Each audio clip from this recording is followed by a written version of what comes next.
Hello and welcome. I am Firestorm, and welcome to Firestorm's Guide to the Universe. This is the first time I've done something like this, so if you guys are interested or enjoy this type of content, be sure to let me know and I might make more.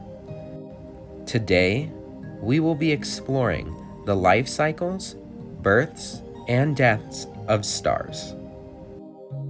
Let's start off with the basics. What is a star? A star is a celestial object made mostly of hydrogen and helium that produces light and heat through a reaction known as nuclear fusion. Stars are very large. Even the smallest of stars are larger than Jupiter, our most massive planet. Stars can emit so much energy that we can see them from up to thousands of light years away with the naked eye. That means if we traveled at the speed of light, it would take us thousands of years to get there. That must be really bright. So the question remains in our minds: how do stars even form? Well, there are specific places where stars start to form. We know these as nebulas. Nebulas are huge, cold clouds of gases that are mostly made of hydrogen and helium. Inside nebulas, the gases start to become warmer and more dense due to gravity pulling it all together. Eventually, the heat and spin of this ball of atoms stops gravity from pushing it together even further. Eventually, this ball heats up so much that it starts nuclear fusion. Thus, a star is born.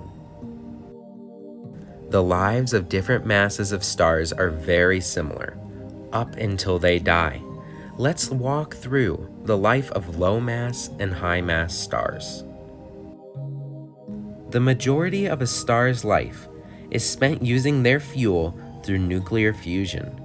Nuclear fusion happens when two atomic nuclei come together to form one atomic nuclei and subatomic particles like protons and neutrons. This reaction takes place in a star's core. A star starts out by burning hydrogen into helium. Small stars can continue burning hydrogen for tens of billions of years, while very large stars will burn through their hydrogen after tens of millions of years. When a low-mass star runs out of hydrogen, the helium that is left due to nuclear fusion contracts in the core.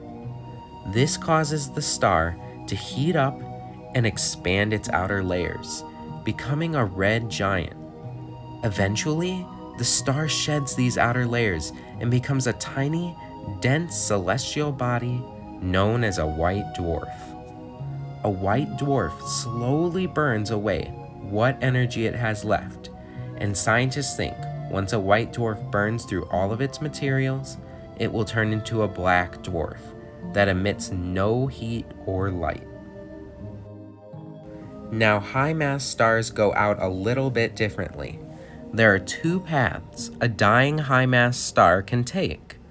When a high-mass star runs out of hydrogen, they will also contract at their core and expand their outer layers. However, the core gets so dense that it causes a supermassive explosion. We call these types of explosions supernovas. Supernovas can leave behind two different objects: a neutron star or a black hole. A neutron star is an extremely small yet dense celestial body. What is fascinating is how small and how dense these stars can be. A neutron star is about the size of a large city and can hold many times the mass of our sun. A spoonful of a neutron star likely weighs as much as the Earth, if not more. These form from every proton and electron in a star being crushed together into neutrons. These newly formed neutrons are able to stop the star from collapsing even further. But what happens if the star was even bigger and a neutron star didn't form? Only the largest stars are lucky enough to explode and form black holes. Black holes are places in space where gravity has become so strong that light cannot escape. Since light gets sucked into a black hole, the actual black hole is invisible. We know they exist due to their pull on other stars as well as the light they eat that surrounds it. Kind of creepy to think about. Most black holes that are formed by stars are very small, only a dozen to a few dozen miles across. However, there are black holes that are supermassive, and they are very large. There is one at the center of our galaxy that is more than 14 million miles in diameter and 4 million solar masses. To understand that better, the diameter of this black hole is about 16 suns across and holds 4 million times more stuff inside it than our sun alone. That is a lot of mass. We don't really understand how these black holes became so large, but these black holes hold together galaxies. Now, remember when we talked about supernovas? When a really big star explodes? Supernovas propel gas out into different parts of space.